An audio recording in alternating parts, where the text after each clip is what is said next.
Honourable Leader of the Opposition.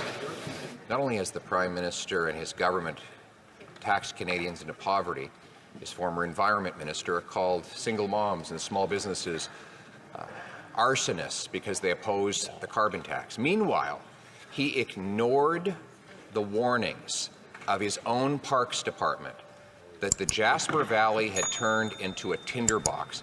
Warnings that go back to 2017, 7 years ago. Repeated warnings to clear the brush and do controlled burns. Why didn't his government do the job and prevent or mitigate this disastrous fire? Yes. The Right Honourable Prime Minister. Mr. Speaker, it is always astonishing to hear the Leader of the Opposition talk about the impacts of the extreme weather events related to climate change while he opposes any climate action at all. He has no plan to fight climate change, which means no plan for affordability, which means no plan for the future of the Canadian economy. We have a price on pollution that is putting more money back in the pockets of 8 out of 10 Canadians where it applies, and is bringing down emissions and creating growth and jobs. That's what Canadians need.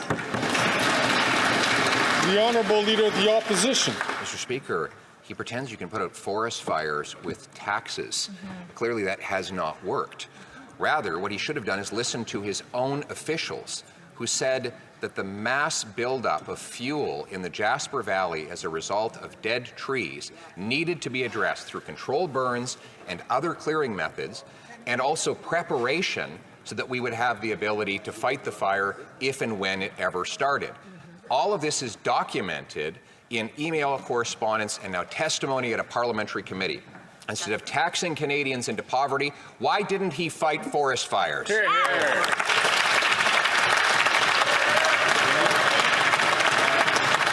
Right Honourable Prime Minister. Mr. Speaker, Jasper was one of the most fire-smart communities in the country. Over the past years, residents and leaders within Jasper have been exemplary in making sure they were doing everything they could to protect their community. This fire, Mr. Speaker, was a treetop fire. It jumped from treetop to treetop and through flaming pine cones kilometers ahead of it, which is what set this burn. This is a result of climate change, Mr. Speaker, climate change he doesn't want to fight.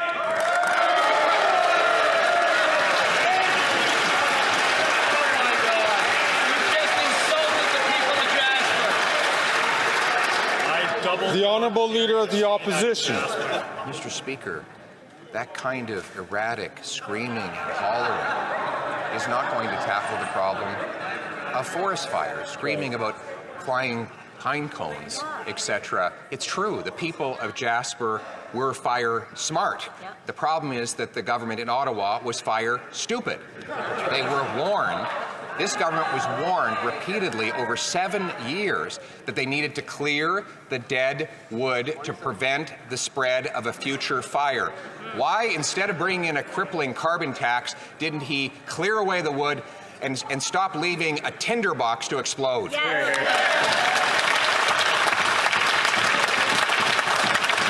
Right Honourable Prime Minister. Mr. Speaker, one of the jewels of Canada's natural beauty burned because of climate change. And his focus is trying to blame Ottawa for that. That, Mr. Speaker, is completely irresponsible and shameful.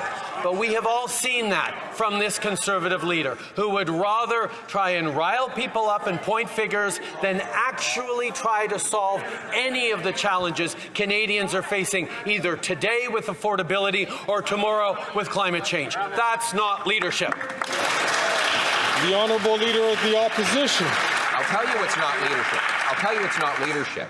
That in February of this year, email correspondence within his government confirmed that they were cancelling a controlled burn specifically for political optics. They did not want to do controlled burns. They did not want to do the same kind of forest management and maintenance that Indigenous people had done for thousands of years. and that had been recommended by both people on the ground and officials in the department.